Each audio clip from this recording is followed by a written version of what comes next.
Hi friends, అందరూ ఎలా ఉన్నారు? బాగున్నారా? బాగుండాలండి.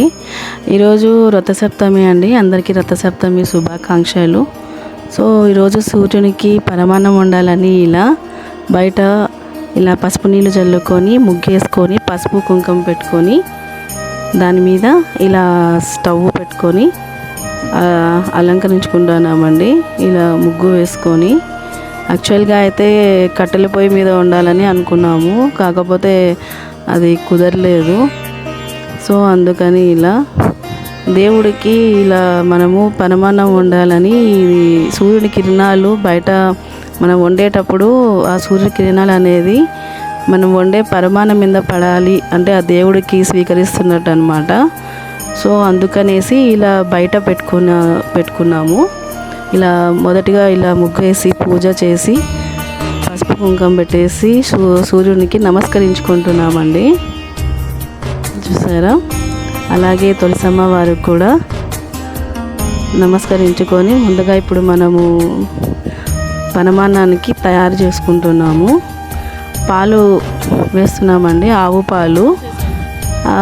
యాక్చువల్గా అయితే దీంట్లో నీళ్ళు వేయకుండా చేసుకోవాలి. ఇలా పాలు బియ్యం కూడా మనము కడగకుండా క్లీన్ చేసుకొని దాంట్లో ఎంత కావాలో అన్ని బియ్యం వేసుకొని పాలలోకి వేసుకోవాలి.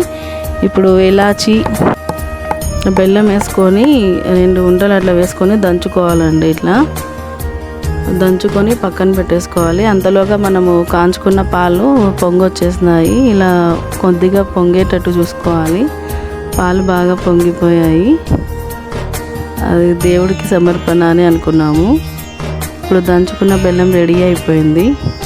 ఇప్పుడు మనం బియ్యం తీసుకున్నాం కదా, క్లీన్ చేసుకున్నాము, అవి వేసుకోవాలి. ఇలా కడగకుండా క్లీన్ చేసుకొని వేసుకోవాలండి. నీళ్ళు అనేది తగలకూడదని దేవునికి ఇది బియ్యం వేసుకున్నాము. ఆ పాలల్లోనే ఉడికించుకోవాలి బియ్యం అనేది, నీళ్ళు లేకుండా.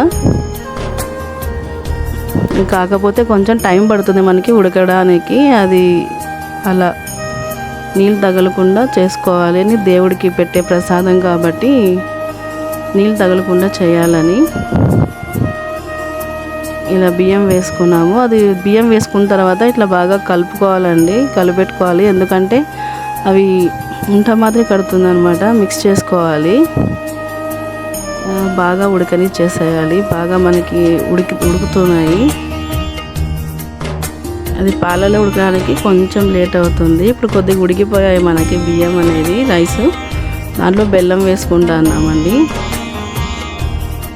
అది బియ్యం కొద్దిగా ఉడికిన తర్వాత వేసుకోవాలి. ముందుగానే బెల్లం వేసుకుంటే మనకి రైస్ అనేది ఉడకదు, సో మెత్తగా కాదనమాట. అందుకనేసి మనము రైస్ కొద్దిగా ఉడికిన తర్వాత ఇప్పుడు బెల్లం వేసుకున్నాము. చూసారా? బాగా ఉడుకుతుంది, బాగా ఉడికిపోయిందండి. బెల్లం వేసుకున్నాక అదంతా కరిగే వరకు బాగా మీడియం ఫ్లేమ్లో పెట్టి ఉడికించుకోవాలి. ఇప్పుడు ఆవు నెయ్యి తీసుకొని చివరిలో వేసేసుకున్నామండి. ఆవు నెయ్యి చూసారా ఎలా ఉందో? స్వచ్ఛమైన ఆవు నెయ్యి తీసుకొని బాగా ఇట్లా కలుపుకోవాలి. మిక్స్ చేసుకొని అంతా దానికి అంటుకునేటట్టు. మనకైతే పరమాన్నం రెడీ అయిపోయిందండి.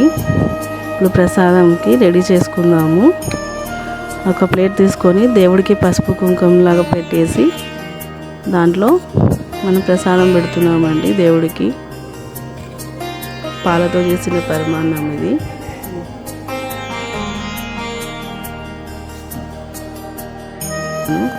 అవి చూపిస్తున్నాను.